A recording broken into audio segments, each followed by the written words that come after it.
Robert Frost की एक बहुत ही छोटी सी कविता है, फायर एंड आइस। सिर्फ 9 लाइनें, लेकिन इन 9 लाइनों में दुनिया के खत्म होने का पूरा फिलसफा छिपा है। आज इसी कमाल की कविता को समझने की कोशिश करते हैं।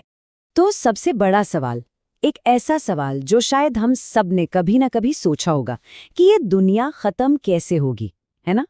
खैर, रॉबर्ट फ्रॉस्ट की ये कविता सीधे इसी सवाल का जवाब ढूंढने की कोशिश करती है। कविता शुरू ही ऐसे होती है कि कुछ लोग कहते हैं दुनिया आग से खत्म होगी, तो कुछ कहते हैं बर्फ से। बस यहीं से पूरी बहस शुरू हो जाती है। विनाश के 2 रास्ते, आग या बर्फ। तो अब जरा गहराई में उतरते हैं। ये कविता इन्हीं 2 तरीकों की पड़ताल करती है। और हाँ, एक बात साफ है, यहाँ बात असली आग और बर्फ की नहीं हो रही है।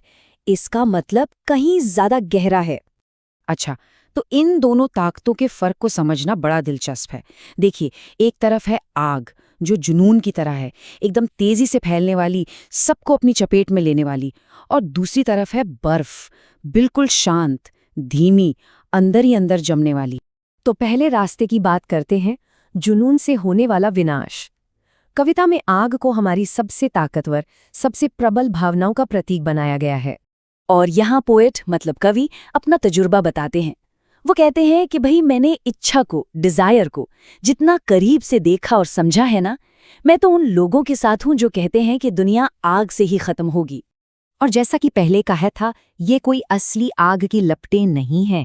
नहीं, फ्रॉस्ट के लिए आग का मतलब है इंसान की वो इच्छाएं जिन पर कोई काबू नहीं, जो बस बढ़ती ही जाती हैं।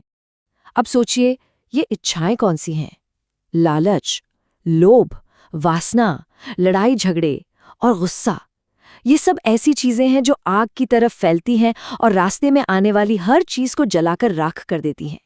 तो ये तो हुई आग की बात। लेकिन दूसरा रास्ता क्या है?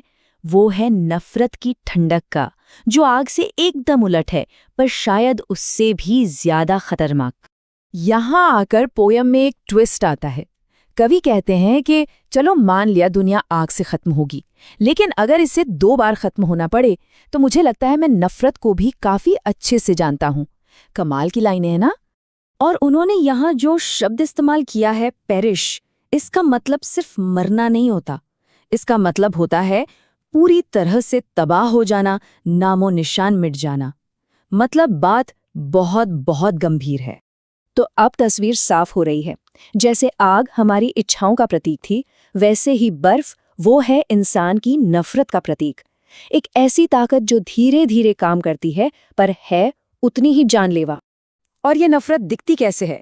ये दिखती है क्रूरता में, असहिष्णुता में, किसी के लिए कोई फर्क न पड़ने में, मतलब असंवेदनशीलता और उदासीनता में। ये वो भावनाएं हैं जो धीरे धीरे सब कुछ जमा देती हैं, अंदर की सारी गर्मी खत्म कर देती हैं। तो अब आते हैं पोएम के क्लाइमैक्स पर, जहां कवि अपना आखिरी फैसला देते हैं कि इन दोनों में से कौन ज्यादा विनाशकारी है। और उनका फैसला क्या है? वो कहते हैं कि तबाही के लिए बर्फ भी ग्रेट है, मतलब उतनी ही पावरफुल है। ये लाइन बताती है कि नफरत को कभी भी कम समझने की गलती नहीं करनी चाहिए। और फिर कविता की आखिरी लाइन आती है, जो शायद सबसे ज्यादा असरदार है, एंड वुड सफाइस, यानी और काफी होगी। बस इतना सा। कितना शांत लेकिन कितना गहरा मतलब है इसका। इस शब्द सफाइस का मतलब ही है काफी होना, पर्याप्त होना। मतलब दुनिया को तबाह करने के लिए सिर्फ और सिर्फ नफरत ही काफी है और किसी चीज की जरूरत ही नहीं है। तो कुल मिलाकर कविता का सार यही है कि जहां एक तरफ इच्छा आग की तरह तेजी से सब कुछ जला देती है, वहीं दूसरी तरफ नफरत की ठंडक भी उतनी ही असरदार है। दोनों में से कोई भी अकेली इस दुनिया को खत्म करने का दम रखती है। और ये कविता हमें एक बहुत जरूरी सवाल के साथ छोड़ जाती है। आज के समय में इंसानियत के लिए बड़ा खतरा क्या है? हमारी आग जैसी इच्छाएं या हमारी बर्फ जैसी नफरत? ये एक ऐसा सवाल है जिसका जवाब हम सबको अपने अंदर ढूंढना होगा।